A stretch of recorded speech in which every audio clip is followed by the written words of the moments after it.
بسم اللہ الرحمن الرحیم۔ السلام علیکم۔ ایک 12 سال کی حافظ قرآن بچی نے ایک ساتھ 37 بچوں کو جنم دیا۔ یہ دیکھ کر بڑے بڑے ڈاکٹرز کی بھی چیخیں نکل گئی۔ ان بچوں کا باپ کون ہے، آئیے جانتے ہیں۔ اس ویڈیو کو مکمل دیکھنے کے لیے ہمارے ساتھ رہیے گا۔ میرے ساتھ آج ایسا معاملہ ہوا تھا کہ میرا میٹر شارٹ ہو گیا تھا۔ میں نے ایسی لڑکی آج تک کہیں نہ دیکھی تھی۔ ایک تو وہ کم عمر تھی اور اس کے ساتھ یہ سب کچھ ہوا تھا۔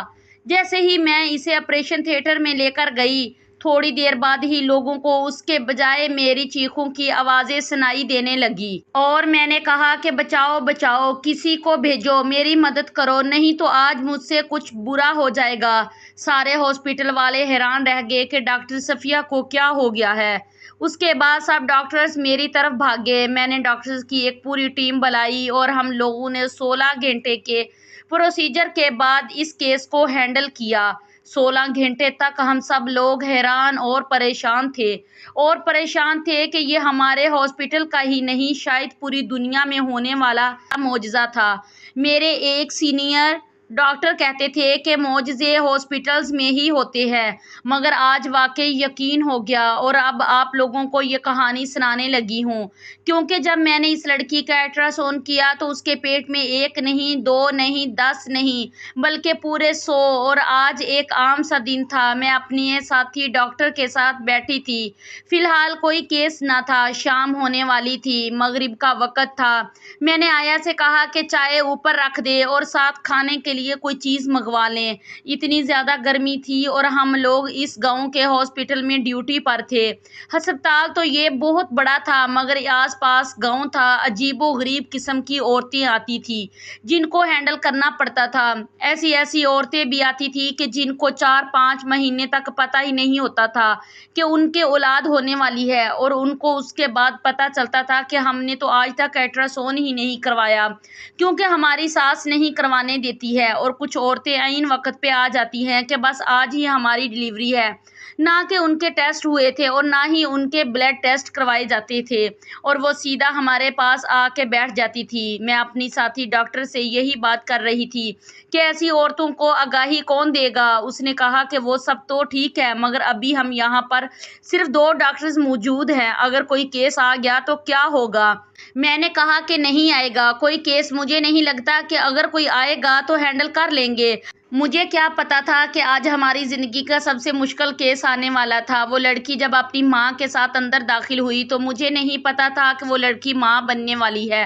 اس نے ایک بڑی سی چادر اوڑھ رکھی تھی۔ وہ ایک سائیڈ پہ بینچ پر بیٹھ گئی اور اس کی ماں کاؤنٹر کی طرف گئی۔ تھوڑی دیر بعد کاؤنٹر والی میرے پاس آئی اور اس نے کہا کہ ڈاکٹر صاحبہ، ڈیلیوری کا کیس آیا ہے۔ میں نے کہا کہ کس کا؟ تو اس نے کہا کہ وہ جو سامنے لڑکی بیٹھی ہے نا، اس کا۔ میں چائے پی رہی تھی، چائے گویا میرے منہ سے باہر نکل آئی۔ میں نے کہا کہ اس لڑکی کا کیس ہے، کیونکہ جب میں نے اسے دیکھا تو وہ بہت کم عمر تھی۔ میں تو حیران رہ گئی۔ ہاں، یہ گاؤں تھا، یہاں پہ کم عمر عورتوں کے کیس ہم نے پہلے بھی دیکھے تھے، لیکن یہ معاملہ کچھ ضرورت سے زیادہ ہی عجیب تھا۔ میں نے کہا کہ اچھا پوچھو کیا ہو رہا ہے، ساری رپورٹ بناؤ اور فائل بنا کر پھر مجھے بتاؤ۔ اس نے کہا کہ جی بڑا مشکل سا کیس لگ رہا ہے، اس کا تو ابھی تک نہ ہی کوئی ٹیسٹ ہوا ہے اور نہ ہی الٹرا ساؤنڈ ہوا ہے، بس وہ کہہ رہی ہے کہ میری طبیعت خراب ہے۔ میں نے کہا کہ اچھا چلو پھر پہلے الٹرا ساؤنڈ کر لیتے ہیں۔ میں نے اپنی دوست کو کہا کہ میں یہ معاملہ دیکھتی ہوں، تم وارڈ میں راؤنڈ لگا لو، پھر دیکھتے ہیں کہ کیا ہوتا ہے۔ مجھے لگتا ہے کہ کیس نارمل ہی ہوگا۔ اس نے کہا کہ ہاں ٹھیک ہے۔ ہم اپنی باتیں کر رہے تھے جیسے ڈاکٹرز اپنی باتیں کرتے ہیں۔ وہ لڑکی میرے ساتھ آ گئی اور میں نے کہا کہ چلو تمہارا الٹرا ساؤنڈ کرتے ہیں۔ تمہارا نام کیا ہے؟ میں نے کہا کہ تمہاری شادی تو بہت جلدی ہو گئی ہے۔ تو اس کے جواب میں وہ کچھ نہ بولی۔ بھلا اس میں شرمانے کی کیا ضرورت تھی؟ اس کی ماں نے کہا تھا کہ ڈاکٹر صاحبہ مہربانی کیجیے گا، میری بچی بڑی ڈرپوک سی ہے، بہت ڈرتی ہے چیزوں سے۔ میں دل میں سوچنے لگی کہ اب اس کا ڈرپوک نہیں بہادر بننے کا وقت آ گیا ہے۔ میں نے ان کو کہا کہ آپ فکر نہ کیجیے، پریشان نہ ہوں، ہم دیکھ لیں گے، آپ باہر ہی بیٹھے۔ میں اس لڑکی کو اندر لے گئی اور الٹرا ساؤنڈ کرنے لگی۔ ابھی تک میری زندگی بالکل سیدھی جا رہی تھی۔ میری منگنی ہو چکی تھی اور 2 مہینے بعد میری شادی تھی۔ 2 مہینے میں ہی میری یہاں سے ڈیوٹی ختم ہونے والی تھی۔ میں نے اپنے گھر چلے جانا تھا اور پھر شادی کے بعد دوبارہ سے جوائن کرنا تھا۔ میں نے زندگی میں آج تک نہ تو کوئی بہت بڑا کام کیا تھا اور نہ ہی کچھ بہت عجیب سا دیکھا تھا۔ بس مجھے ڈاکٹر بننا تھا اور میں بن گئی۔ میرے گھر والوں کے پیسے لگنے تھے اور ان کے پیسے لگ گئے۔ ان کے پاس بہت دولت تھی، انہوں نے مجھے ڈاکٹر بنا دیا اور میری زندگی سیدھی سادی تھی۔ جس آدمی سے میری شادی ہو رہی تھی وہ بھی ایک ڈاکٹر تھا۔ ہماری پوری زندگی شیڈول کے تحت چلنے والی تھی، مگر مجھے نہیں پتا تھا کہ میں آج جو کچھ اتنا عجیب دیکھوں گی کہ میری چیخیں ہی نکل جائیں گی۔ اب قریب تھا کہ میں چیک کرتی کہ کیا معاملہ ہے کہ اس کی ماں باہر شور ڈالنے لگی۔ میں نے نرس سے پوچھا کہ یہ کیا کہہ رہی ہے، عورت کیوں شور ڈال رہی ہے؟ نرس نے کہا کہ وہ کہتی ہے کہ میں نے بھی اندر آنا ہے۔ میں نے کہا کہ اس کا یہاں کوئی کام نہیں ہے، آخر اس نے الٹرا ساؤنڈ روم میں آ کر کیا کرنا ہے؟ اس کی بیٹی کو بھی تو باہر لے کر آ رہے ہیں نہ، پھر بتاتے ہیں کہ معاملہ کیا ہے۔ تو کہنے لگی کہ نہیں، وہ بہت زیادہ شور کر رہی ہے، وہ ضد کر رہی ہے اور کہہ رہی ہے کہ میری بیٹی کا الٹرا ساؤنڈ نہیں کرو، بچے کے لیے خطرناک ہے، اور اس لڑکی کا اس سے پہلے کوئی بھی الٹرا ساؤنڈ شاید اسی وجہ سے نہیں ہوا تھا۔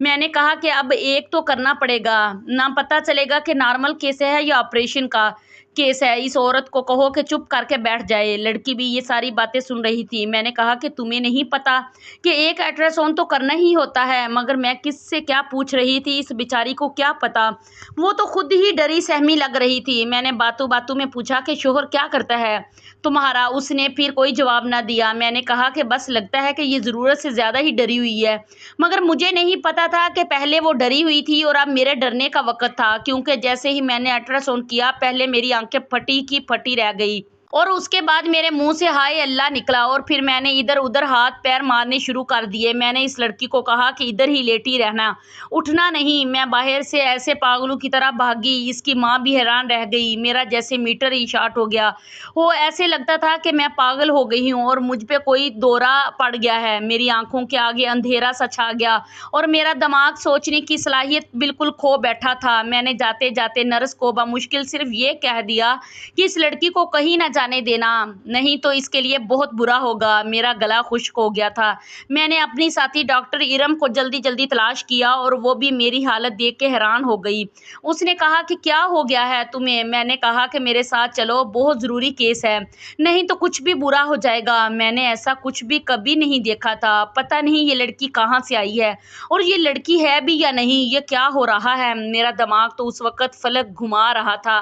تم بھی جا کر دیکھ لو، کیا میں نے جو دیکھا ہے وہ واقعی ہے؟ اس نے کہا ایک منٹ صفیہ، ایک منٹ صبر کرو، کیا ہو گیا ہے تمہیں؟ تم تو عجیب سی حالت میں آئی ہوئی ہو۔ وہ بھی میرے ساتھ آ گئی اور جب ہم نے اس کا الٹرا ساؤنڈ مشین میں دیکھا تو اس کی حالت میرے سے تو کم ہی بری تھی، مگر وہ بھی بہت پریشان ہو گئی۔ اس نے کہا کہ جلدی جلدی ڈاکٹرز کو بلاؤ، آس پاس کے ہاسپٹل سے ڈاکٹرز کو بلانا پڑے گا، یہ کیس ہم دونوں مل کے بھی ہینڈل نہیں کر سکتے۔ اور اس کی ماں نے شور ڈالا ہوا تھا۔ میں نے ارم کو کہا کہ اس لڑکی کو اندر لے کر جاؤ اور اس کے سارے معاملات سیدھے کرواؤ، میں ذرا اس کی ماں سے بات کر کے آتی ہوں کہ یہ سب کچھ ہوا کیسے ہے، اور سارے ڈاکٹرز کو فون بھی کرو، ہمیں ڈاکٹرز کی پوری ٹیم کی ضرورت ہے، کم سے کم بھی 10 سے 12 ڈاکٹرز ہونے چاہیے۔ ارم نے کہا کہ ٹھیک ہے، میں یہ سب کچھ کرتی ہوں، تم جا کے اس کی ماں سے بات کرو۔ میں نے اس عورت کو اپنے پاس بٹھایا۔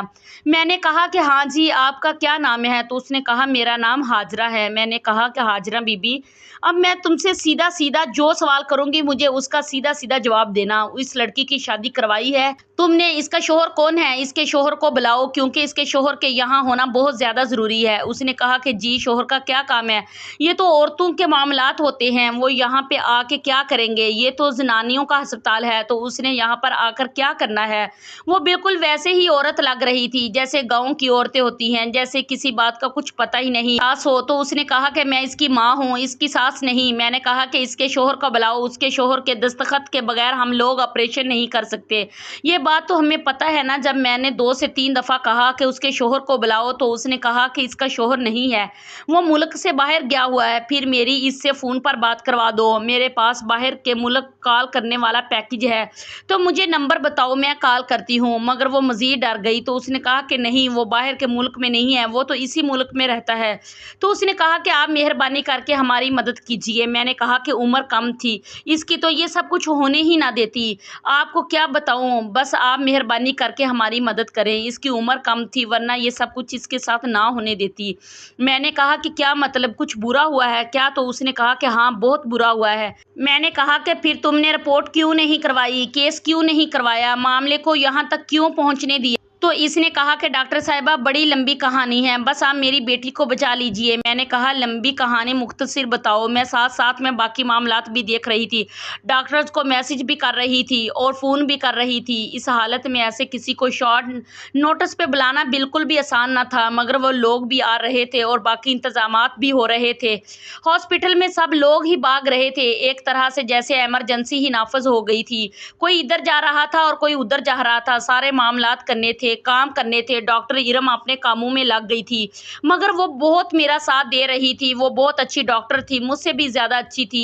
اس لڑکی کی ماں نے کہا کہ جی ہم لوگ تو غریب لوگ ہیں اور میری بیٹی روبینہ کسی کے گھر پہ کام کرتی تھی، وہ لوگ اس کو اچھے پیسے دیتے تھے اور ہمارے گھر میں کھانے کو کچھ بھی نہیں تھا، تو سوچا کہ چلو اس کے گھر میں کام کر لے گی تو 4 پیسے ہی آ جائیں گے۔ ویسے بھی عورتوں کو کام تو کرنا ہی پڑتا ہے، ان کے گھر میں کوئی مرد نہ تھا، اسی لیے ہم لوگ بے فکر ہو گئے تھے۔ مگر وہاں پر کام کرنے والی ایک عورت کا بیٹا تھا، اس نے کہا تھا کہ بیٹا میرا تھوڑا سا پاگل ہے، اسے کسی بات کا پتہ نہیں ہے، وہ اپنی روبینہ کی عمر کا ہی تھا۔ ہم لوگوں نے سوچا کہ یہ تو پاگل ہے، بے ضرر سا آدمی ہے، بیٹی کو اس کے گھر میں کام کرنے دیتے ہیں۔ بس ہم لوگ بے فکر ہو گئے۔ وہ عورت بھی ہماری بیٹی کے ساتھ برا نہیں کرتی تھی، بڑا خیال رکھتی تھی۔ جی اس پر پتہ نہیں پھر کیا ہوا، ایک دن وہ اس کو واپس چھوڑ گئی۔ اس کی حالت بڑی بری تھی اور اس کا بخار ہی نہ اتر رہا تھا۔ میں نے بار بار پوچھا کہ کیا بات ہے، تو اس نے مجھے نہ بتایا۔ بس یہ دن اسی طرح گزرنے لگے اور اس کی مالکن نے زیادہ پیسے بھیج دیے تو ہم نے بھی سوال نہ کیا، انہوں نے پھر اچانک سے اس کو بھیج دیا، اس لیے کہ ہم نے تھوڑے پیسے زیادہ بھیج دیے،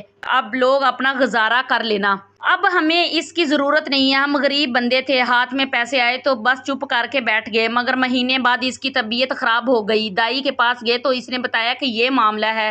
اس سے پوچھا تو یہ سب کہنے لگی کہ مجھے نہیں پتا یہ سب کچھ کیسے ہوا ہے۔ میں نے اس سے بار بار پوچھا جی اور آج کی تاریخ تک پوچھ رہی ہوں، مگر مجھے کچھ بتاتے ہی نہیں ہیں۔ اس کے بعد میں یہ سب کچھ چھپاتی رہی اور گاؤں کی کسی نرس اور دائی ڈاکٹر سے اس کو دوائی لے کے دیتی رہی، مگر اس کا اثر ہی نہیں ہوا۔ اس کے باپ نے بھی بڑی باتیں سنائی، اب وہ بھی ناراض پھر رہا ہے۔ یہ سب کرتے کرتے مہینے گزر گئے۔ آج یہ کہنے لگی کہ میری طبیعت خراب ہو رہی ہے تو میں اسے لے کر ہسپتال آ گئی ہوں، اب آپ لوگ ہی بتائیں کہ میں کیا کروں۔ میں نے کہا کہ جس جگہ پہ کام کرتی تھی اس عورت کا نام اور نمبر بتاؤ، تو اس نے مجھے نام اور نمبر بتا دیا۔ اس کا مطلب کہ وہ جھوٹ نہیں بول رہی تھی، ٹھیک ہی کہہ رہی تھی۔ میں نے کہا کہ ٹھیک ہے، اب یہاں بیٹھو اور اپنی بیٹی کے لیے دعا کرو، کیونکہ اس میں غلطی تمہاری ہی ہے، تمہیں اتنی کم عمر لڑکی کو کام کے لیے کسی اور کے گھر نہیں چھوڑنا چاہیے تھا۔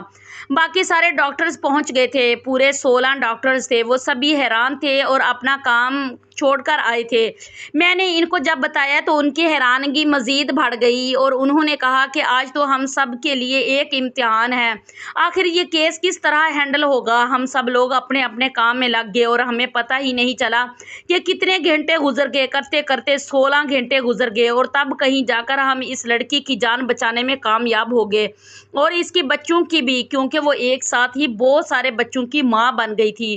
جب ہم لوگ ہسپتال میں تھے اور یہ سارا کیس چل رہا تھا تو بچے اس آپریشن تھیٹر سے ایسے باہر آ رہے تھے کہ جیسے اندر ایک نہیں، 2 نہیں، 20 عورتیں بیٹھی ہوں اور ان سب کے ہاں ولادت ہو رہی ہو، کیونکہ یہ کم عمر لڑکی جس کا نام روبینہ تھا، جس کو اپنے بچوں کے باپ کے بارے میں بھی پتہ نہ تھا اور اس کی ماں بھی الٹی سی کہانی سنا رہی تھی اور بقول اس کی ماں کے ساتھ سب کچھ برا ہوا تھا۔ اس نے آج پورے 37 بچوں کو جنم دیا تھا، جن میں سے کچھ کو بالکل فوراً وہاں سے لے جایا گیا اور کچھ کو وہیں پہ رکھا گیا کہ وہ بالکل صحت مند تھے، لیکن ان کو بھی وہاں سے لے جایا گیا۔ بہت بڑی بھگدڑ مچ گئی، ساری ایمبولینس کو فال ہونا پڑا، سب ڈاکٹرز نے اپنا ٹائم دیا۔ سب سے زیادہ پریشر مجھ پہ تھا کہ یہ میرا کیس تھا، روبینہ کی حالت میں ابھی کوئی اتنی اچھی نہ تھی، ابھی ہم اس کو شفٹ نہیں کر رہے تھے، وہ ICU میں تھی مگر خطرے سے باہر تھی اور اسے اس آپریشن کے بعد ہاسپٹل میں کم سے کم بھی 2 ہفتے گزارنے تھے۔ جب معاملات تھوڑے بہتر ہو گئے، پتہ چل گیا کہ سارے بچے ٹھیک ہے اور ان کے کھانے پینے پر کپڑوں کا انتظام بھی بہت سے لوگوں نے مل کر ہی کیا تھا، وہ سب معاملہ اپنی جگہ تھے۔ یہ دن میرے لیے